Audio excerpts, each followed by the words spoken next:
Imagine this, you are running a creative session. The goal is to come up with options, potential solutions, possibilities, ideas. But every time anybody throws out an inkling of an idea or of a thought, somebody else takes out their intellectual shotgun and shoots holes in it.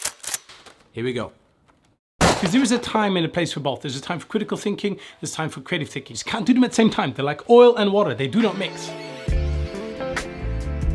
Hello there you gorgeous people, my name is Yuri, this is The Magic Sauce where we help you create, build and share better ideas for the innovators out there. We talk a lot about creative thinking, but for innovation to work, you also need a level of critical thinking. You just can't do them at the same time. You cannot build something whilst taking it apart at the same time. It makes no sense. So I thought it'd be fun to go through an older video I did a while back, which talks about kind of creative ways to kill ideas and kind of the things I've heard over the last 15 years about how people shoot holes in ideas and kind of overanalyze and kind of throw intellectual stones at them, so you end up empty-handed. And then how do you respond to that? So we're going to look at a couple of scenarios. The premise is a creative session, and then see how you could then respond to some of these critiques. Okay, here we go. Well, what about we did it like that? In my 20 years of experience in this field, I can tell you that it is highly unlikely that we'll get that through.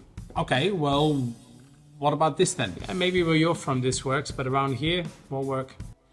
So that is a typical one where people respond with the experience card saying, I've been here longer than you, or I'm higher ranked, I've more experience than you. Or when it comes to insights and ideas, anybody can come up with them. So you've got to watch out for something like that. So one way to respond to the experience card is to just ask somebody, okay, well then tell me a bit more. What have you seen that works in your so many years of experience? What are the things you've seen that has worked? It's the same thing for, where you're from, it works, but around here it won't work. Ask them, so what does work here?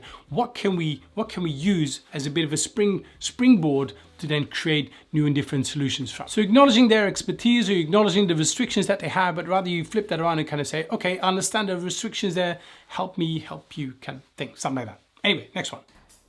Okay, well, how about this then? Okay. Can we just be serious here for a moment? Why wouldn't I be serious? I'm not being cynical, I'm just being realistic here.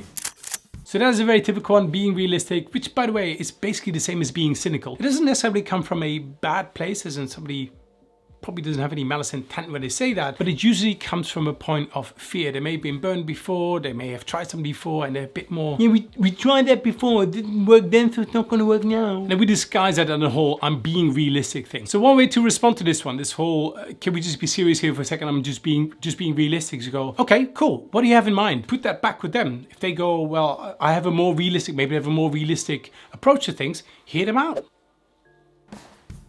What if we tried a completely different approach and did this? Interesting. Can you write me a business plan around that one and put it on my desk after the weekend, and I'll review it with the committee? So that is a beautiful one, asking for a report. There is no slower and more painful way to kill an idea than to ask for a 27-page report on it. One way to respond to that one is say, I'm not ready for a report yet. We're just kind of bouncing off a couple of starter ideas. At a later point, yes, maybe you need a report, or maybe you need data to underpin that idea, or maybe you need some kind of business case, something to present. I get that. But this is the point where you go like, we're not ready for that. We're just looking at options for now. Would you be okay holding off a bit on that one until a later stage? I'll get you something in writing, but can we do this first? Okay, so this is more a thought than an idea, but it's a bit like this. I'm sorry, what? So ignoring, I find ignoring so incredibly rude. That's why I find ghosting so incredibly rude. People might just ignore other people. My way to respond to that one is focus on other people in the room. Somebody wants to ignore you, does not want to engage with what you're saying because for whatever reason, maybe it's a colleague, maybe they have something against you. Focus on the people in the room who do want to build something to you. And if that person isn't it, maybe turn to the other person and just keep talking to them. And if everybody ignores you, maybe you should get out and do something else with your life, because life's too short to waste on people like that. Can we see whether we can get our customers to do this? I hear what you're saying. I just don't think. Okay, well, how about this then? Interesting. Oh, and speaking of praise, if you enjoyed this video and you want more people to see it, hit that like button, because that tells the algorithm this is a good video, more people are going to see it. Or check out some of the other videos. Show a bit of praise. Praise Lord, hallelujah. Fainting praise is when you go, Interesting. well, you don't think it's interesting at all. When you go, I hear what you're saying. I like what I'm hearing, but and there's always a but that comes after that. Because I hear what you're saying basically means, la, la, la, la, la. I am not listening to you nor your stupid idea at all. One way to deal with this one, and this is a little bit more confrontational, just to go, when you heard what I was saying, what did you like about that one? What did you find interesting about that one? And just by saying it that way, you're getting people into more of a building mode rather than a critiquing mode. So the team went out and we discovered that there might be an opportunity to do... Well, that's what you get when you invite an engineer to a session like this. So it's this app that's got a wheel on it which you can spin and then other people can plug in and do this. No, please go on. Quel disrespect! Ridicule the person, really? Is that how you want to do it? If you're going to ridicule somebody, then there's only one kind of way to deal with it. Be gone, you wench! That's one way to respond when people ridicule you. Okay, well, how about this then? hey, I'm sorry, but can I just play devil's advocate here for a second?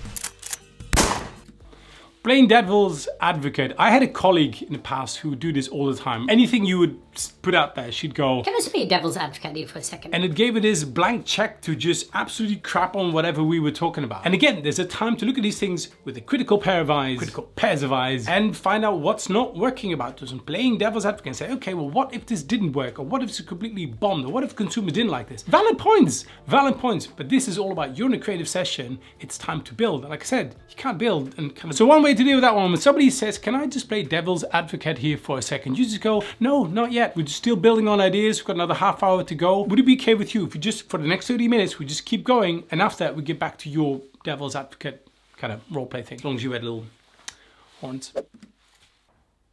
All right, so we have an idea. That's a creative idea, but shall we just go back to where we...